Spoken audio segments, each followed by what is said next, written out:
لطفا نترس. تا هر چقدرم که میخوای فکر کن، ولی لطفا به حرف دلت گوش کن.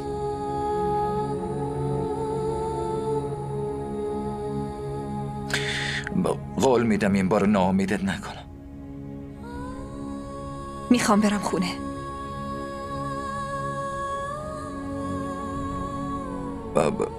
باشه، خودم میرسونمت.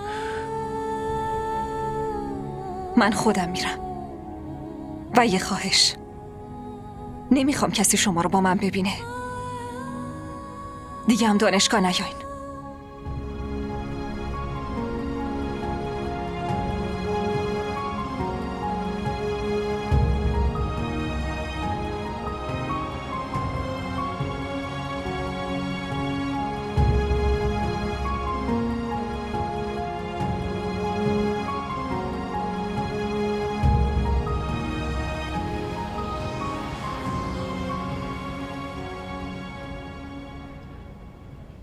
آقا بالاخره اومدین. زویه خانم تا حالا 3 بار تماس گرفتن.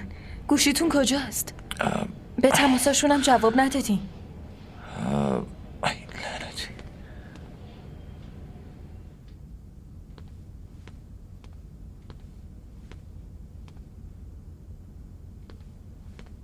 غذا میخوری؟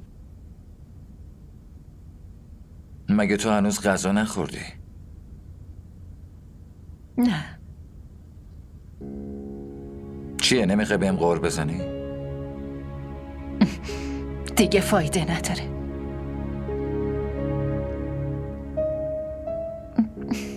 یه چیزی بپرسم.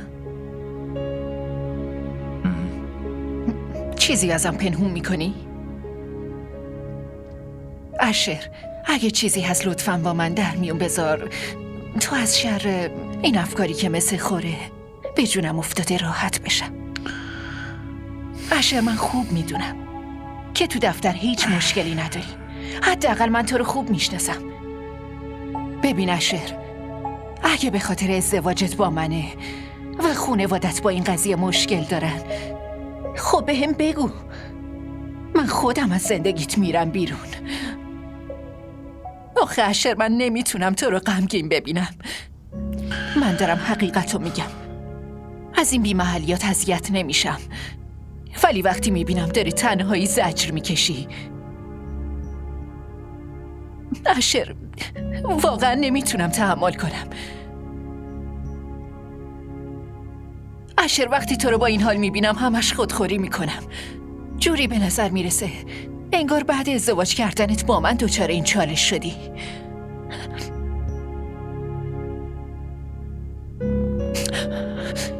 اگه به خاطر ازدواج با من اینقدر رنج و عذاب و تحمل میکنی، پس بهتره همه چی رو تموم کنیم.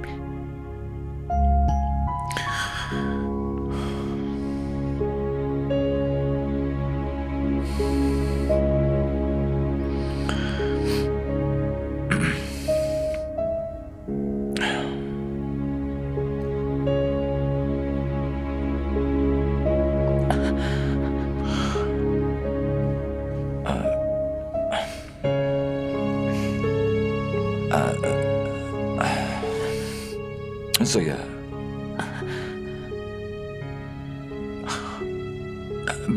لطفاً به من نگاه کن. تو چرا فکر میکنی که من به خاطر این ازدواج دچار رنج و عذاب شدم؟ یا اینکه با ازدواج با تو زندگیم دچار چالش شده؟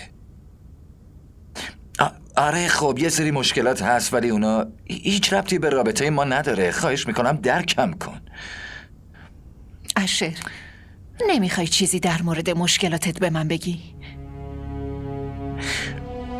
میگم اگه خودم نتونستم حلشون کنم بهت میگم.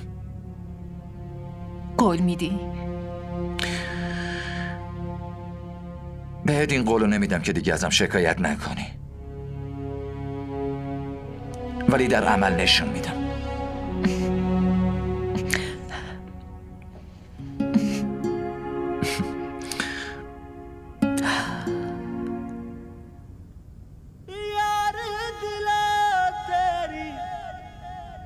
समझ لطفا نترس. تا هر چقدرم که میخوای فکر کن، ولی لطفا به حرف دلت گوش بده. قول میدم این بار ناامیدت نکنم. من خیلی تو احساساتو تغییر کردم. نباید این کارا رو میکردم. جواب محبت تو با محبت ندادم، میدونم. راستش نباید دلتو میشکوندم.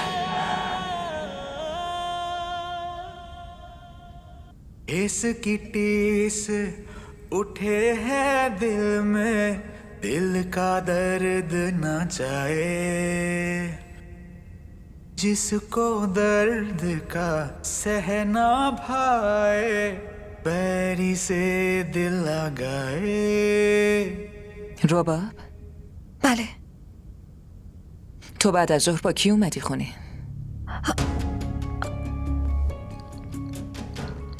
از دم دانشگاه یه تاکسی گرفتم و با اون تا خود خونه مستقیم اومدم. حالا چرا اینقدر آشفتی؟ نه، من اصلا آشفته نیستم.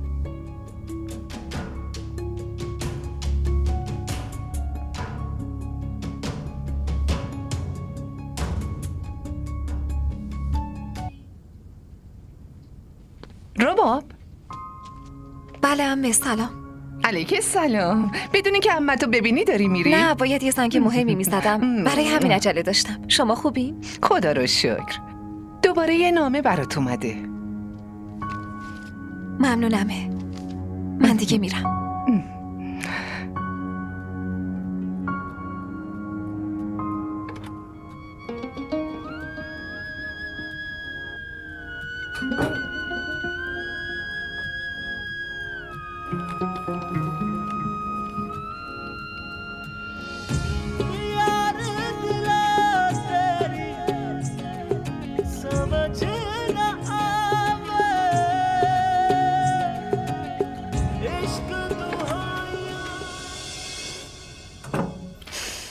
آبجی رباب، نهار آماده کردم، بیاین بخورین.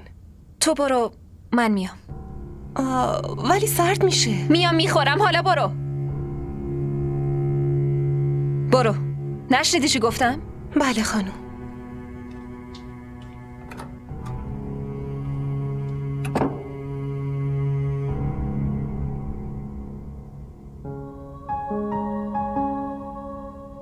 رباب عزیز، تو زندگیم آدمای زیادی دیدم، اما هیچ کدومشون مثل تو شجاع نبودن.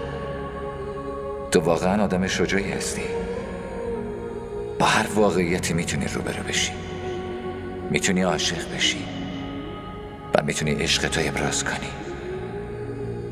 درد محبوب تو دلت حس کردی. حتی میتونی تو تاریکی شب بهش نگاه کنی.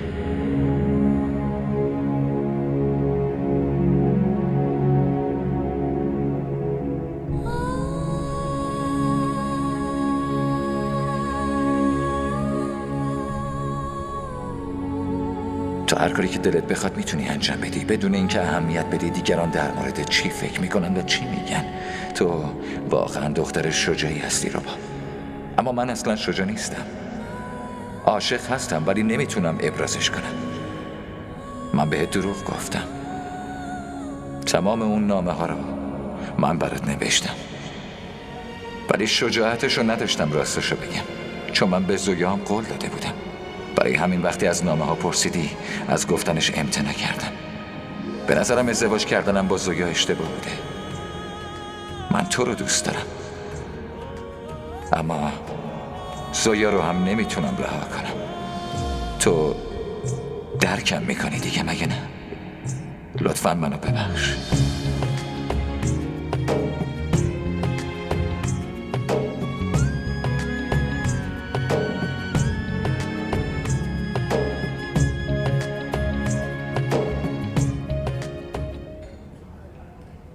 دایی جان، حالتون خوبه؟ نمیدونم. چرا؟ چی شده؟ تو دیروز کجا بودی؟ سعی نکن دروغ بگی. من میدونم کجا بودی. میخوام از زبون خودت بشنوم. راستش خیلی اذیت بودم دایی و اگه بهتون میگفتم عصبی میشدین. این یعنی که زهرا راست میگفت. مگه چی میگفت؟ حرفیو که تو نمیتونی بزنی من میتونم بزنم. من معذرت میخوام دایی، من خودمم نمیدونستم که قرار عاشق رباب بشم. از کی متوجه این حس شدی؟ شبی که با زویا ازدواج کردم. زویا میدونه؟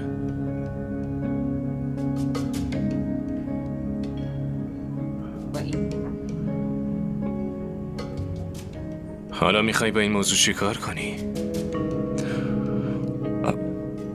نمیدونم دایی. به حرف من گوش میدی؟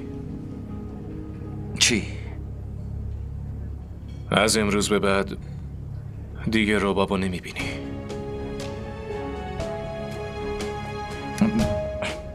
نمیتونم قول بدم دایی.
اشر همه این چیزا رو بهت گفت و تو فقط نشستی و بهش نگاه کردی؟ باید چی کارش میکردم؟ کتکش میزدم؟ حداقل یه هشدار که میتونستی بهش بدی.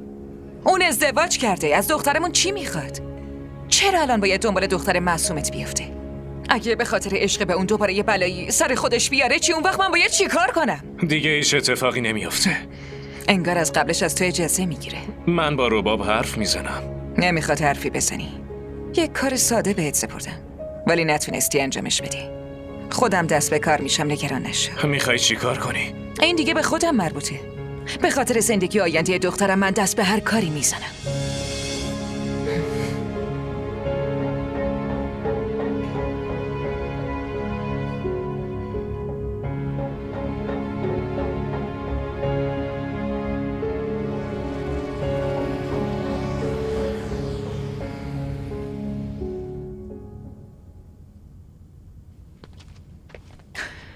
ربا؟ بله. بالا چی کار میکردی؟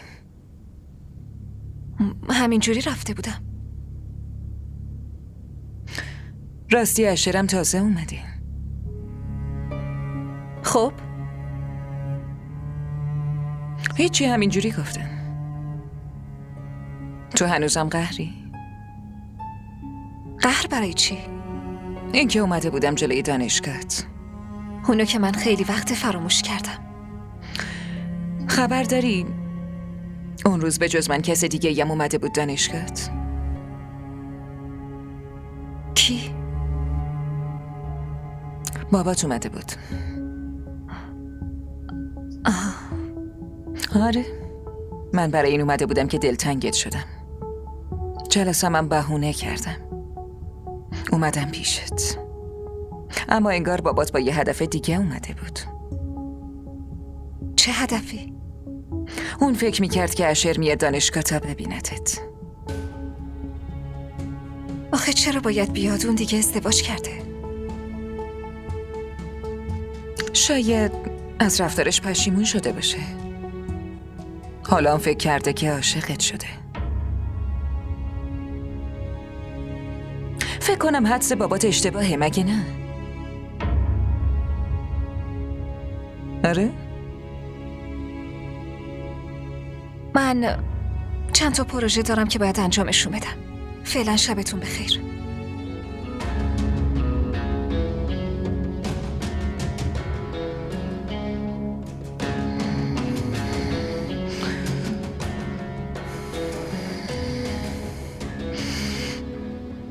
اوف، خیلی بهم خوش گذشت ولی خیلی خسته شدم. هم غذا خیلی خوشمزه بود، هم فیلم خیلی قشنگی بود و خرید. خیلی خیلی خوش گذشت و همه چی عالی بود به نظرم.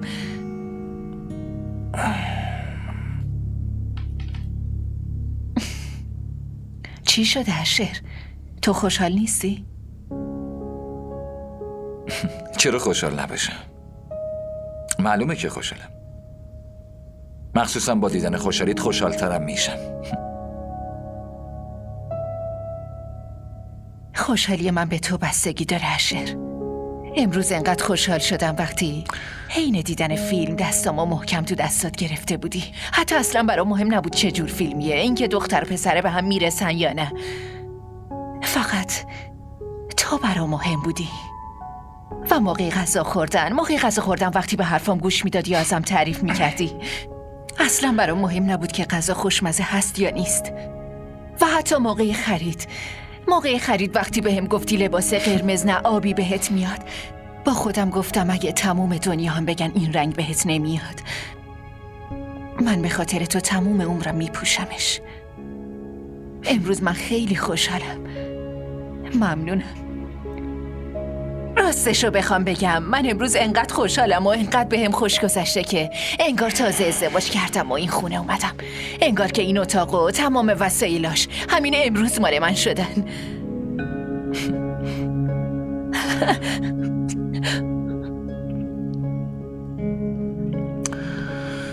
اشر،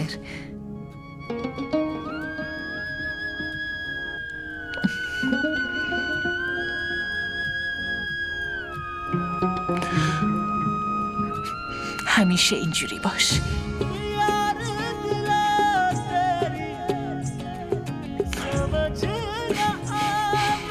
باشه.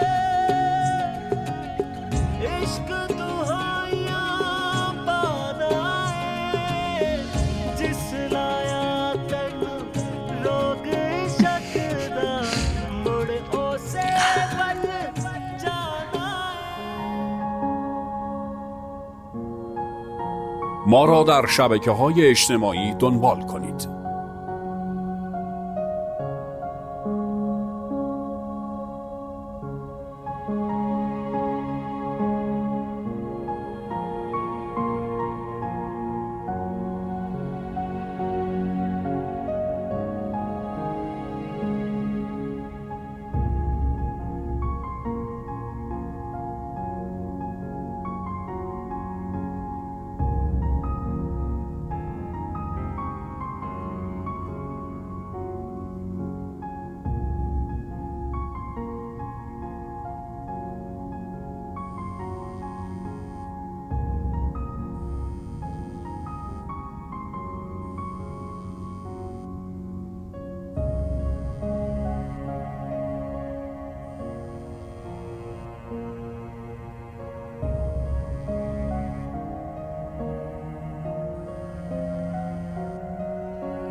الو.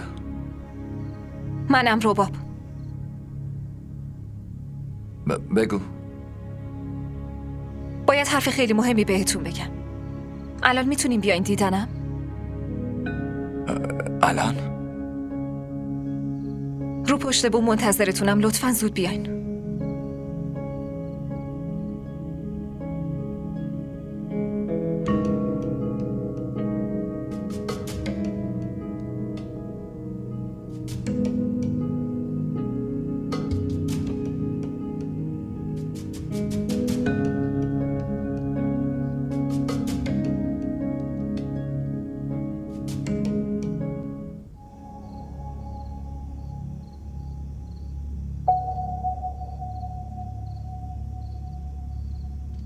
رباب؟ اشر، از امشب به بعد نمیخوام شما رو ببینم و نمیخوام باتون حرف بزنم. چی شده؟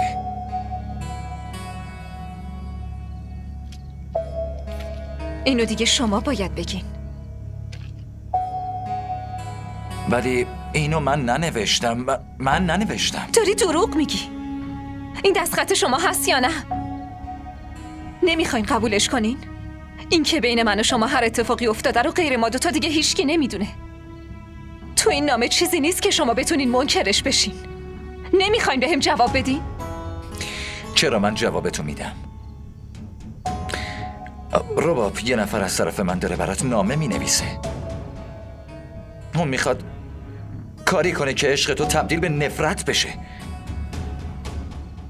و تقریبا هم تونسته با این کاراش موفقم بشه.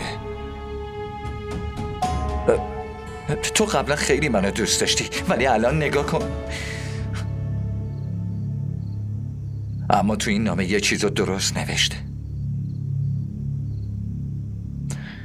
این که من واقعا دوست دارم. این جمله رو چند بار به زویا گفتی؟ این که من واقعا دوست دارم. دو نفر رو همزمان نمیتونی دوست داشته باشی. از این دوتا حتما یکیش دروغه. از امشب دیگه نمیخوام شما رو ببینم، چون این عشق نیست، فقط درده. فهمیدین؟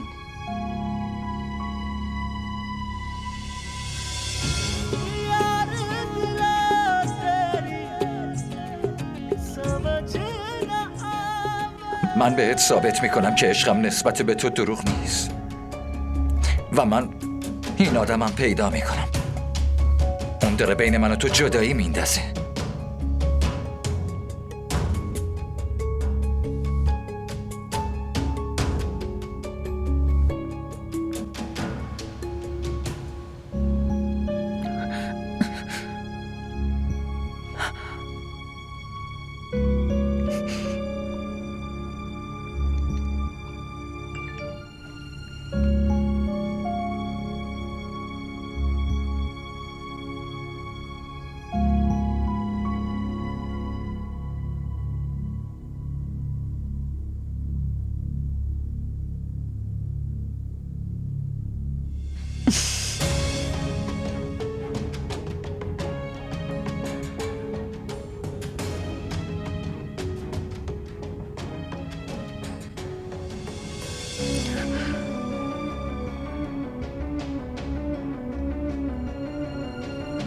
از کجا داری میای؟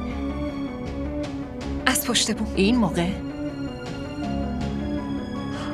خب راستی لباسا رو شسته بود، گفتم جمعشون کنم ولی خوش نشده بودم. کس دیگه هم اونجا بود؟ مثلا کی؟ اشر؟ چون تو خونه رو گشتم نبود، خیلی صداش کردم. گفتم شاید رو پشت بومه. چرا از من میپرسین؟ شاید من بخوام بهتون دروغ بگم. خودتون برید ببینید، خیالتون راحت شه.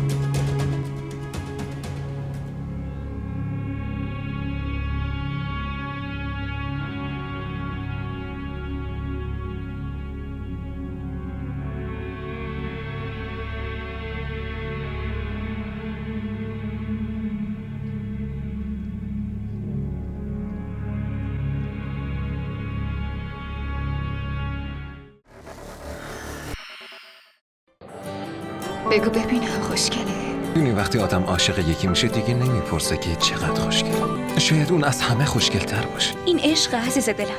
آب نیست که هر وقت تشنت شد بگی یه لیوان آب بده. برای آب باید هزینه شو داد، به همون قیمتی که تشنه‌های کربلا پرداخت کردن.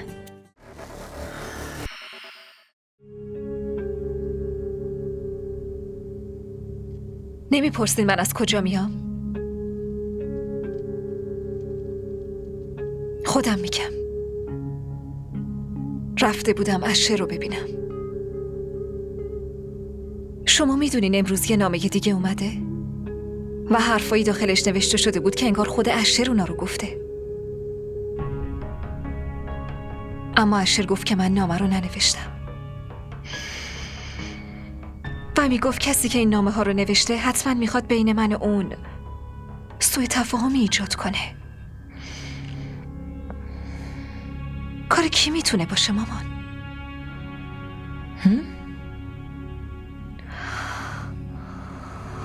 به هر حال اشر قصد داره پیداش کنه. رابا،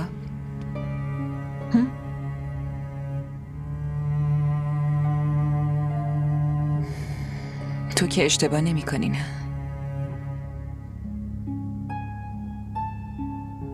مثلا چه اشتباهی؟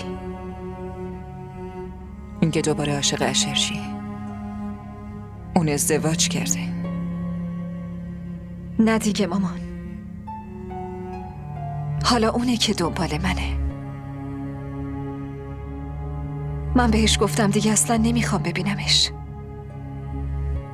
اما اون میگه که عاشق من شده و خیلی دوستم داره. حالا که اون عاشق شده تقصیر من چیه مامان؟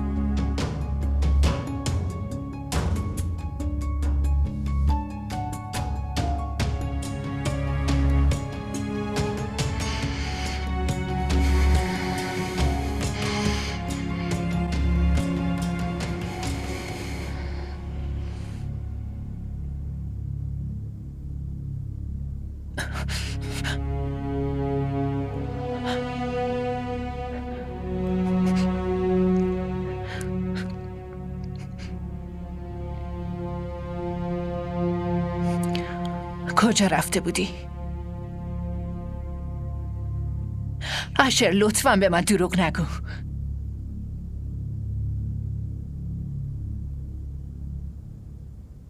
رفته بودی ربابو ببینی؟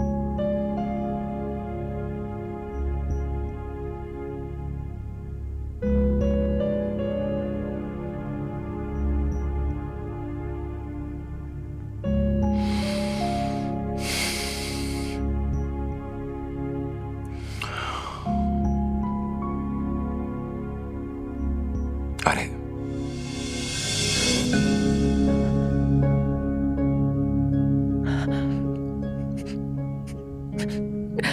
چرا؟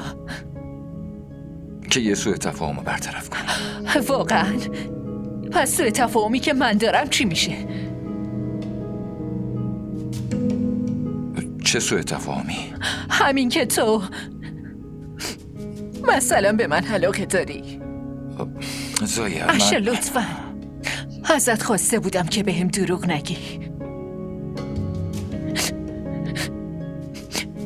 به سختی تونستم به این شرایط و بی‌محلیات عادت کنم، ولی اصلا نمیتونم با دروغ گفتنات کنار بیام.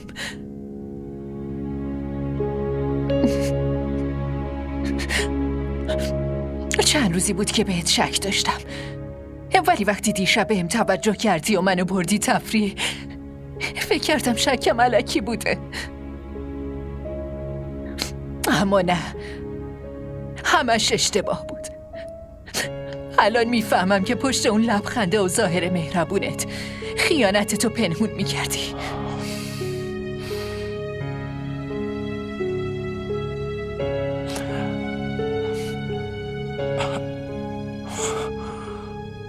زایا، تو اشتباه متوجه نه، شدی. من اشتباه متوجه نشدم اشر.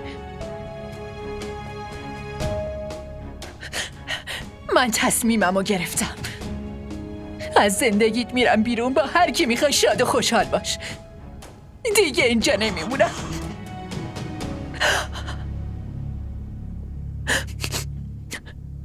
اما یه خواهش ازت دارم، کاریو که با من کردی با رباب نکن.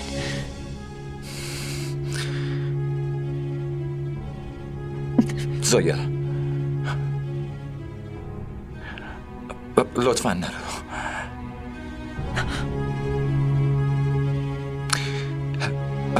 خواهش میکنم.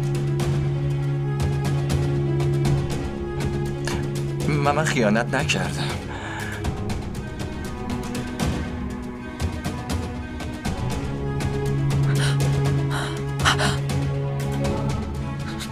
زویا خواهش میکنم.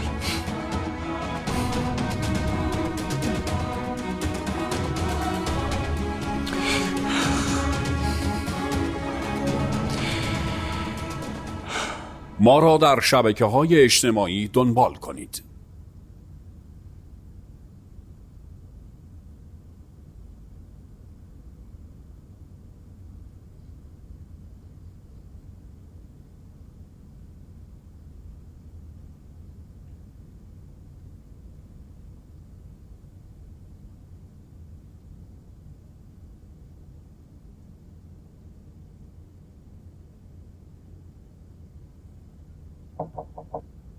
عشر،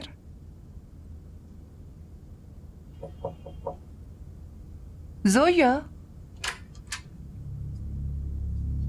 من صبح بخیر مامان. صبح تو هم بخیر. چی شده؟ حالت خوبه؟ آره خوبه. بیدار نشده بودی، نگران شدم. نمیری سر کار؟ یه خورده کار دارم بعدم میرم.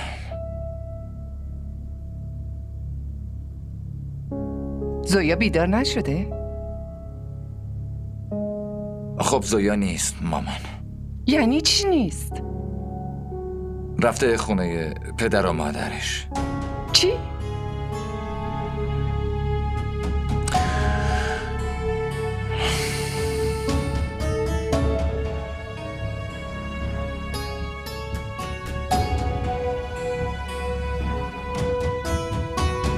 رباب چی میخواد؟ نظر اون برام مهمه. نمیدونم چی میخواد. امروز رفتارش خیلی عجیب شده بود. وقتی شنید زویا رفته خونه یه باباش. اینا همش تقصیر توه. تقصیر من؟ آره. وقتی که رباب به عشق و محبت عشر نیاز داشت، تو داشتی به این فکر میکردی که چطور این عشق و علاقه رو از دلش بیرون کنی. من فقط قصدم این بود کاری که اشفاق با من کرد و عشر با دخترم رباب نکنه. و یه چیز دیگه، تو زندگی عشر یه دختر دیگه بود. تو به هم بگو، اگه رباب با عشر ازدواج میکرد همون اتفاق 14 سال پیش من براش میافتاد چی؟ همه تجربه ها مثل هم نیستن. خوشبخت اونیه که از تجربیاتش استفاده درست بکنه. از کجا میدونی؟ اگه عشر و رباب با هم ازدواج میکردن شاید اون اشتباه تکرار نمیشد که یه زمانی تو اشفاق کردی.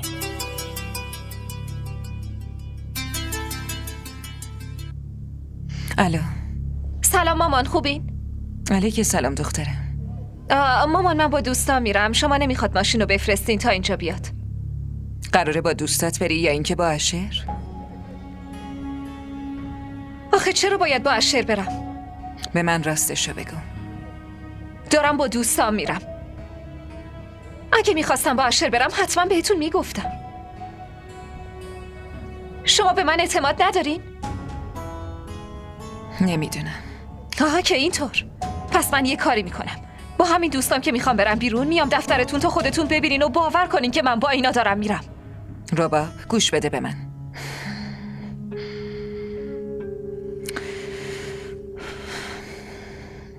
اگه بهش زنگ بزنم جواب نمیده، لطفاً بهش زنگ بزن و بگو اینجا نیاد نمایش را بندازه. باشه، بهش زنگ میزنم.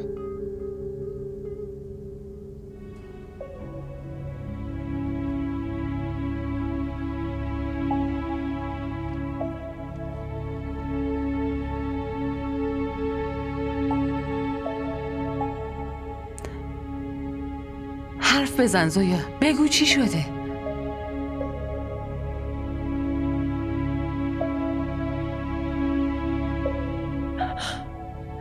چی بگم؟ چه چیزی مثلا؟ چی شد که دیشب اومدی؟ چرا اشر باهات نیومد؟ مامان بهتون که گفتم چون اشر عجله داشت منو تا اینجا رسوند و خودش با عجله رفت فرودگاه، برای همین دیگه داخل نیومد. زویا، تو کیو داری بازی میدی؟ من مادرتم. دیشب اگه چیزی بهت نگفتم به خاطر بابات و جنید بود. از چهرت معلوم بود که یه چیزی شده. من خوب میدونم که الانم داری به هم دروغ میگی. چی شده؟ نکنه با اشر دعوا کردی؟ زویا، من دلم داره شور میزنه. بگو ببینم چه خبر شده.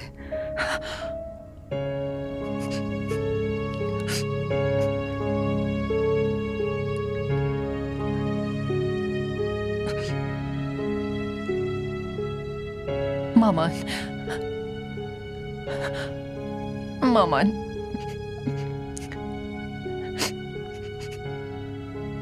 من خونه رو ترک کردم. باید برم داروی عمه رو بدم و چاییم دم کنم. میخوام باهات حرف بزنم، ولی من نمیخوام.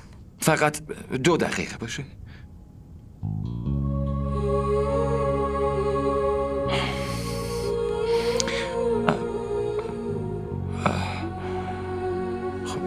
من میدونم در موردم چی فکر میکنی، میدونم.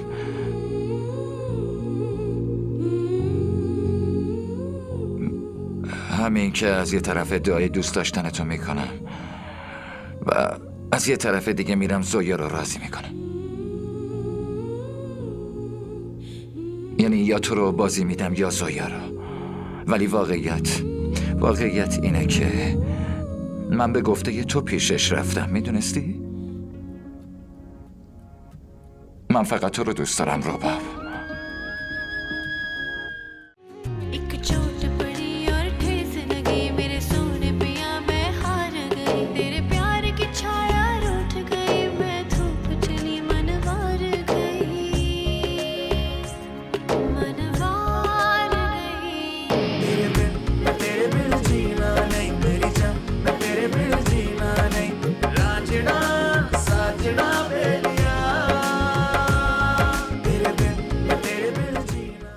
DDTV ارائه کننده بزرگترین سریال های درامای ترکی، کره‌ای، پاکستانی دوبله شده به فارسی می باشد.